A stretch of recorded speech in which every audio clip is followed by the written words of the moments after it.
Bismillahirrahmanirrahim. Assalamualaikum warahmatullahi wabarakatuh. Alhamdulillah, kita bertemu lagi di channel Kelas Mengaji. Saya doakan kita semua selalu sehat, rezeki dilancarkan, dan kita semakin semangat untuk belajar mengaji ini. Baiklah, pada kali ini sesi kita yaitunya belajar hukum tajwid perbedaan antara izhar syafawi dan ikhfa syafawi, yang mana dua hukum ini namanya hampir sama, dan karena sama ini kadang kita susah membedakan. Jadi terlebih dahulu kita akan lihat dulu pengertian di antara izhar syafawi dan ikhfa syafawi ini. Kita mulai dari izhar syafawi. Izhar itu jelas, syafawi itu bibir. Jadi ada huruf yang dibaca jelas yang letaknya itu pada huruf bibir. Sedangkan secara istilah menjelaskan. Apa yang perlu dijelaskan? Yaitunya bunyi mim mati apabila bertemu dengan hurufnya selain mim dan ba. Jadi kalau ada mim mati bertemu selain mim dan ba, mesti jelas. Jelas mim matinya dan jelas huruf setelahnya. Simbolnya seperti ini. Kalau ada mim mati bertemu selain mim dan ba, itu izhar syafawi. Dan cara bacanya jelas dan tidak ada dengung. Oke, itu untuk izhar syafawi. Sekarang ikhfa syafawi. Ikhfa itu samar, syafawi itu bibir. Jadi ada huruf di bibir yang dibaca secara samar. Sedangkan secara istilah menyamarkan atau menyembunyikan bunyi mim mati apabila bertemu dengan hurufnya yaitu ba. Hurufnya satu saja, ba. Simbolnya seperti ini. Mim mati bertemu dengan ba. Cara bacanya samar dan dengung. Jadi dari segi pengertian ini kita sudah bisa membedakan kalau izhar syafawi itu hurufnya adalah selain mim dan ba dan tidak dengung. Kalau ikhfa syafawi hurufnya satu saja, ba, dan dibaca secara dengung. Yang ini dengung, yang di sini tidak dengung. Di sini selain mim dan ba, di sini hurufnya ba saja. Untuk lebih fahamnya kita akan melihat kepada contoh. Kita mulai dari izhar syafawi. Ini dalam surah Al-Baqarah ayat 6, ini dan ini. Jadi tadi izhar syafawi hurufnya adalah selain mim dan ba. Di sini ada mim mati bertemu dengan a. A ini selain mim dan ba.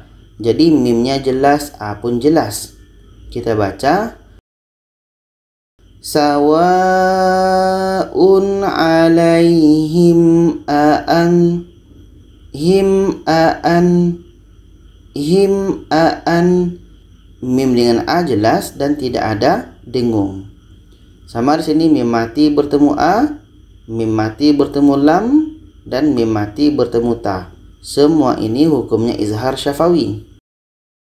A'adzartahum am lam tunzirhum. Oke, ini jelas mim mati bertemu a, izhar syafawi. Mim mati bertemu la, izhar syafawi. Mim mati bertemu ta, izhar syafawi. Dibaca tidak dengung. Contoh selanjutnya ini dalam surah Al-Baqarah ayat 7. Di sini ada mim mati bertemu waw. Waw ini adalah huruf izhar syafawi. Jadi mim dibaca jelas, waw pun dibaca jelas. Khatamallahu ala qulubihim wa ala. Mim jelas, waw jelas. Qulubihim wa ala. Bihim wa ala.